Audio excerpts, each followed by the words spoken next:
Hello everyone, welcome to my YouTube channel superior education point and मेरी coaching है superior education point. तो सभी विद्यार्थी यदि ऑफलाइन क्लास लेना चाहें तो कोचिंग पर आके ऑफलाइन क्लास ले सकते हैं। यहाँ पे फिजिक्स की क्लास चल रही है जिसमें मैं आज पढ़ाऊंगा आपको विद्युत द्विध्रुव की द्रव्यीय स्थिति। तो सभी विद्यार्थी ध्यान से देखें। तो क्वेश्चन क्या होता है मैं एक बार रिपीट कर रहा हूँ, आप लोग नोट कर लें। विद्युत द्विध्रुव की द्रव्यीय स्थिति क्या है? निरक्षीय स्थिति में छोटे विद्युत द्विध्रुव के लिए विद्युत क्षेत्र की तीव्रता का सूत्र निर्मित कीजिए। क्लियर? सभी विद्यार्थी ध्यान से लिख लें, नोट कर लें। यदि नहीं नोट कर पाया तो मैं बोर्ड पर नोट कर देता हूँ, लिख देता हूँ, तो आप लोग लिख लेना। विद्युत द्विध्रुव की निरक्षीय स्थिति क्या है? निरक्षीय स्थिति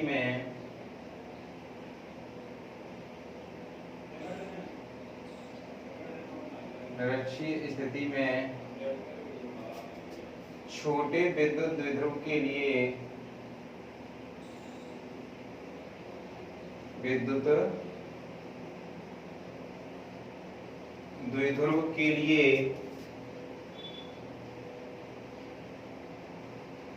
विद्युत क्षेत्र की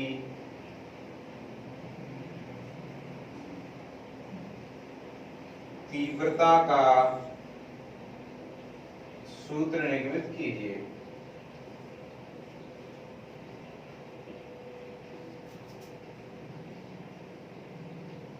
तो सभी विद्यार्थी देखते रहें। देखिए निरक्षीय स्थिति क्या है ना? विद्युत द्विध्रुव की निरक्षीय स्थिति क्या है? निरक्षीय स्थिति में छोटे विद्युत द्विध्रुव के लिए विद्युत क्षेत्र की तीव्रता का सूत्र निर्मित कीजिए। तो आप हेडिंग बना लें, विद्युत द्विध्रुव की निरक्षीय स्थिति। विद्युत द्विध्रुव की निरक्षीय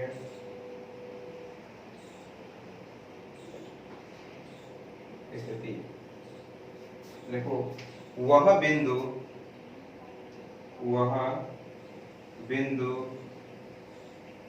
जिस पर विद्युत क्षेत्र की तीव्रता ज्ञात करनी हो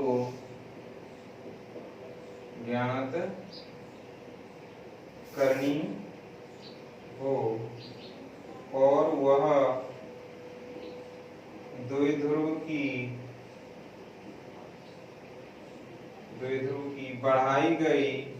गई अक्ष पर स्थित हो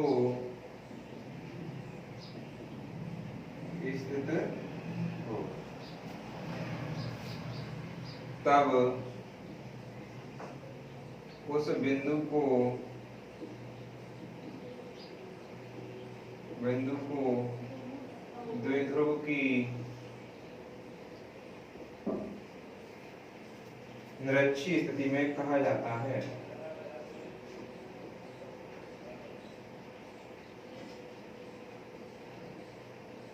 निरक्षीय स्थिति में कहा जाता है। तो सही विद्यार्थी देख लें, ये विद्युत द्विध्रुव की निरक्षीय स्थिति यदि पूछता है कि निरक्षीय स्थिति क्या है तो हम बताएंगे वह बिंदु जिस पर विद्युत क्षेत्र की तीव्रता ज्ञात करनी हो और वह द्विध्रुव की बढ़ाई गई अक्ष पर स्थित हो तब उस बिंदु को द्विध्रुव की निरक्षीय स्थिति में कहा जाता है। आगे यहां से आगे हम करेंगे व्यंजक। क्या करेंगे? व्यंजक। ठीक, तो इसमें एक चित्र बना लेते हैं। माना AB एक विद्युत द्विध्रुव है जो -q और +q आवेशों से मिलकर बना है। ये +q हो गया और ये हो गया -q। AB क्या है? विद्युत द्विध्रुव है। इस दोनों आवेशों के बीच की दूरी 2l है। ठीक है, मान लेते हैं AB एक विद्युत द्विध्रुव है जो -q और +q आवेशों से मिलकर बना है जिनके बीच की दूरी 2l है। अब द्विध्रुव के मध्य बिंदु O से इसके लंब अर्धक पर r दूरी पर एक अन्य बिंदु P है जिस पर हमें विद्युत क्षेत्र की तीव्रता ज्ञात करनी है। तब प्लस क्यू आवेश के कारण बिंदु P पर जो तीव्रता होगी वो इस प्रकार रहेगी, इस प्रकार, मतलब P को B और A से दोनों से मिला देंगी तो तीव्रता प्लस क्यू आवेश के कारण इस प्रकार से होगी, जिसको बोलेंगे E1, और माइनस क्यू आवेश के कारण तीव्रता की दिशा है वो नीचे की ओर होगी, जिसको बोलेंगे हम E2। ठीक, अब दोनों तीव्रताएं कैसी हैं, इसमें तिरछी हैं, एक लाइन है, तो इनको ऊर्ध्वाधर और क्षैतिज घटकों में डिवाइड कर देंगे, यानी इसको ऊर्ध्वाधर घटक इसमें और ये क्षैतिज घटक इसमें, ऐसे ही इसको ऊर्ध्वाधर घटक इस नीचे की ओर और क्षैतिज घटक ये। ठीक, तो ये बढ़ जाती है तुम्हारी E1 है, तो ये E1 sin थीटा हो जाती है और ये हो जाएगी E1 cos थीटा, ये हो जाती है E2 cos थीटा और ये हो जाती है तुम्हारी, इसको थोड़ा नीचे लिख दें, E2 sin थीटा। ठीक, ये हो जाती है तुम्हारी R। क्लियर? अच्छा, अब यहाँ से O से और B की दूरी हो जाएगी स्मॉल l, ऐसे ये भी हो जाएगी स्मॉल l। क्लियर? अब हम यहाँ पे क्या है, लंब है, कितना है, 90 डिग्री का है, ये क्या है, थीटा है, ये भी थीटा है, ये भी थीटा है, ठीक, ये भी थीटा है। तो ये वाली भुजा कितनी हो जाएगी, तो जी हम पाइथागोरस प्रमेय से निकालेंगे। पाइथागोरस प्रमेय क्या होती है, कर्ण का वर्ग बराबर लंब का वर्ग प्लस आधार का वर्ग, तो कर्ण से वर्ग हटाएंगे तो क्या हो जाएगा, R square plus L square root में, ऐसे ये भी हो जाएगी R square plus L square root में। कैसे निकालेंगे, क्या होता है, कर्ण का वर्ग बराबर लंब का वर्ग प्लस आधार का वर्ग, तो यहाँ से कर्ण से स्क्वायर हटाएंगे तो इसमें रूट चढ़ जाएगा, और लंब का वर्ग मतलब आर का वर्ग, आधार का वर्ग मतलब एल का वर्ग, और ये रूट चढ़ जाएगा। ठीक है, यहाँ से दोनों भुजाएं हमने निकाल ली। क्लियर? अब हम आगे चलते हैं, और कुछ होगा मिलेगा तो आप आगे को बताता रहूंगा। देखें, माना AB एक विद्युत द्विध्रुव है जो -q और +q आवेशों से मिलकर बना है, आवेशों से मिलकर बना है, जिनके बीच की दूरी जिनके बीच की दूरी 2l है।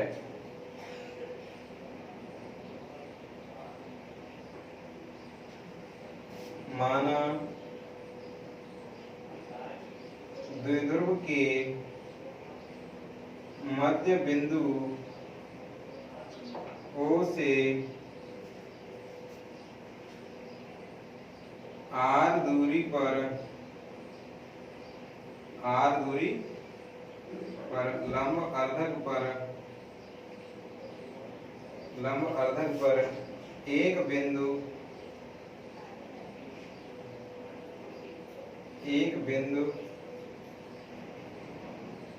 P है, जिस पर विद्युत क्षेत्र की तीव्रता ज्ञात करनी है। क्लियर? माना ए भी एक विद्युत ध्रुव है, तो ये भी एक विद्युत ध्रुव है जो -q और +q आवेश से मिलकर बना है, -q और +q आवेशों से मिलकर बना है, जिनके बीच की दूरी 2l है। जिनके बीच की दूरी कितनी है, 2l है। माना द्विध्रुव के मध्य बिंदु O से, मध्य बिंदु O हो गया से r दूरी पर, स्मॉल r दूरी पर लंब अर्धक पर एक बिंदु P है, जिस पर विद्युत क्षेत्र की तीव्रता ज्ञात करनी है। माध्यम का परावैद्युतांक K है। ठीक, क्लियर? तो देखिए फ्रेंड्स, तब +q आवेश के कारण बिंदु P पर विद्युत क्षेत्र की तीव्रता E1 प्लस क्यू आवेश के कारण बिंदु P पर विद्युत क्षेत्र की तीव्रता E1, इसकी बात कर रहे हैं, प्लस क्यू आवेश के कारण। इसका सूत्र क्या होता है, 1/4 pi epsilon 0 K into Q आवेश हो गया, तो नीचे दूरी यानी प्लस क्यू आवेश से बिंदु P की दूरी कितनी है, BP, तो BP का स्क्वायर E1 बराबर 1/4 pi epsilon 0 K into Q upon BP का मान कितना है, रूट में R square plus L square, R square plus L square, इस पे वर्ग लगा है तो लगा, इस वर्ग से रूट कट जाएगा। E1 बराबर 1/4 pi 4 pi epsilon 0 K into Q upon R square plus L square. ठीक, आगे चलते हैं, इसको दे दो समीकरण 1 नाम,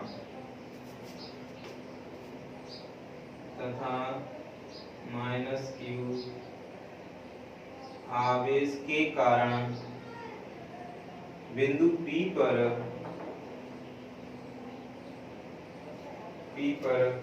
विद्युत क्षेत्र की तीव्रता, विद्युत क्षेत्र की तीव्रता ये आ जाएगी तुम्हारी E2, माइनस क्यू आवेश के कारण बिंदु P पर विद्युत क्षेत्र की तीव्रता E2, ये वाली इसकी बात कर रहे हैं। सूत्र वही रहेगा 1/4 pi epsilon 0 K into Q upon इसकी दूरी कितनी है, AP का स्क्वायर। अब इसका हम क्या रखेंगे, मान रख देंगे, ऊपर से मिटा दो, नोट कर लिया होगा आप लोगों ने।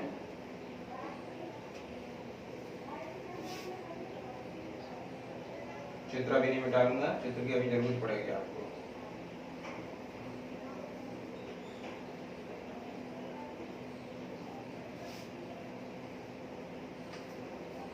ठीक, तो देखो इसमें क्या आएगा आगे, AP का मान रख देंगे E2 बराबर 1/4 pi epsilon 0 K into Q upon AP का मान कितना है, under root R square plus L square root में, और इसका वर्ग, वर्ग से रूट कट जाएगा।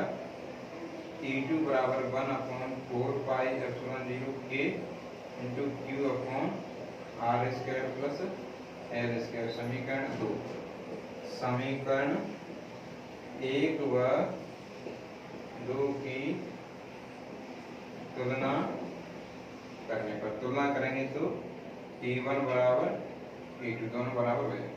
अब यहाँ पे दोनों तीव्रता बराबर हो गई, लेकिन ये दोनों तीव्रता है ना E1 और E2, इनको दो घटकों में बांटा सकता है। अभी मैंने बताया आपको, जैसे E1 sin theta, E1 cos theta, E2 sin theta और E2 cos थीटा।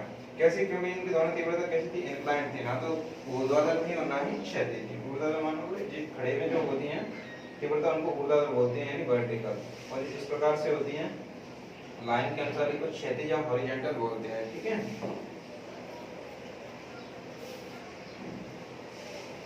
तीव्रताओं E1 व E2 को दो घटकों में बांटा जा सकता है,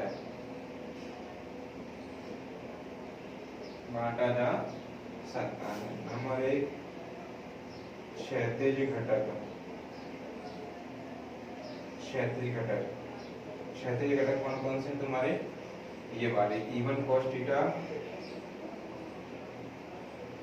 व E2 cos थीटा। नोट कर लिया आपको, मिटा रहा हूं, समझते जाना। नंबर 2 ऊर्ध्वाधर घटक, ऊर्ध्वाधर घटक। अगर नहीं नोट कर पाए तो वीडियो को रोक के आप नोट कर सकते हैं। ऊर्ध्वाधर घटक ये देखिए खड़े में E1 sin थीटा व E2 sin थीटा। क्लियर, अब देखिए क्या होता है।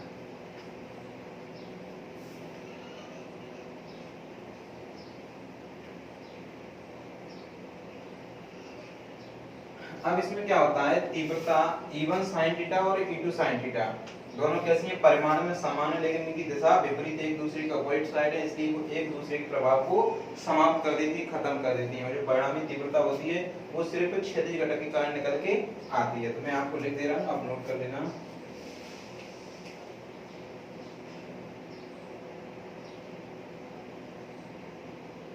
दोनों तीव्रताओं के ऊर्ध्वाधर घटक परिमाण में बराबर तथा दिशा में विपरीत हैं, दिशा में विपरीत हैं, इसलिए एक दूसरे को नष्ट कर देते हैं, निष्प्रभावी कर देते हैं। इसलिए जो परिणामी तीव्रता है, परिणामी तीव्रता केवल क्षैतिज घटकों के कारण होगी, केवल क्षैतिज घटकों के कारण होगी। ठीक है, अतः परिणामी तीव्रता E बराबर E1 cos theta plus E2 cos theta, क्योंकि क्षैतिज घटक एक ही दिशा में होने के कारण दोनों क्या है, जुड़ जाएंगे। और चूंकि E1 और E2 कैसे हैं, बराबर हैं, इसलिए E बराबर, ये बराबर जुड़ के कितना हो जाएगा, डबल हो जाएगा, 2E1 cos थीटा। समीकरण 1 से यहाँ से E1 का मान रख दोगे तो क्या बनेगा, E बराबर 2 into 1/4 pi epsilon 0 K into Q upon कोष्टक में R square plus L square हो ये cos थीटा। मैं इसको में डाल दे रहा हूँ, साफ करते हैं हम। ठीक है, नोट कर दे रहा हूँ। अब देखते हैं cos थीटा का मान, क्योंकि cos थीटा बराबर होता है आधार बटे करण, आधार बटे करण, तीन नाम दे देते हैं। ठीक है, आधार बटे करण, तो क्या हो जाएगा जी, आधार हो गया L और करण हो गया √R square plus L square. ठीक, मतलब कि इसको हम cos थीटा को कैसे लिख सकते हैं, ध्यान कर दो, देख लेना।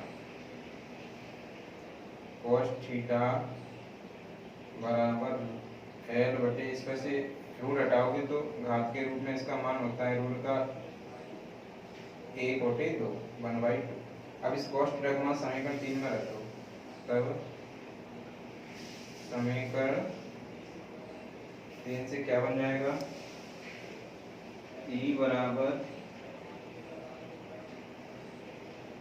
ऊपर 2 का गुणा हो जाएगा 2/4 pi epsilon 0 K into Q upon कोष्टक में R square plus L square, और cos थीटा का मान हो जाएगा तो इसमें L upon R square plus L square की घात 1/2। अब देखिए E बराबर ऊपर बन जाएगा Q इंटू 2L, नीचे 4 पाई एप्सिलॉन 0 K, और नीचे बचा तुम्हारा स्क्वायर, कहाँ से बन गया स्क्वायर, नहीं सॉरी, इसकी घात कोष्टक घात कितनी है और इसकी कितनी है, 1/2, और एक इसकी 1/2 और एक इसकी कितनी हो जाएगी, 3/2, कितनी हो जाएगी 3/2। क्लियर, और Q इंटू 2L का मान क्या होता है, क्योंकि P बराबर होता है Q इंटू 12, इसलिए E बराबर क्या बन जाएगा, P बन जाएगा ऊपर Q इंटू 12 की जगह क्या करेंगे P upon 4 pi epsilon 0 K और पोस्ट में R square plus L square की पावर 3/2। इसको सूत्र के रूप में लिख दें तो क्या बनेगा 1 upon 4 pi epsilon 0 K into P upon R square plus L square की पावर 3/2 जी हो गया। रचित स्थिति में विद्युत क्षेत्र की तीव्रता के लिए अभिष्ट सूत्र निकल के आ गया। अब मैं इसको साफ कर रहा हूँ, जिन्होंने नहीं लिख पाया वीडियो को पॉज करके देख सकते हैं। ठीक है, अभी छोटे उत्तरों के लिए निकालना है जो मैं आगे निकाल रहा हूँ।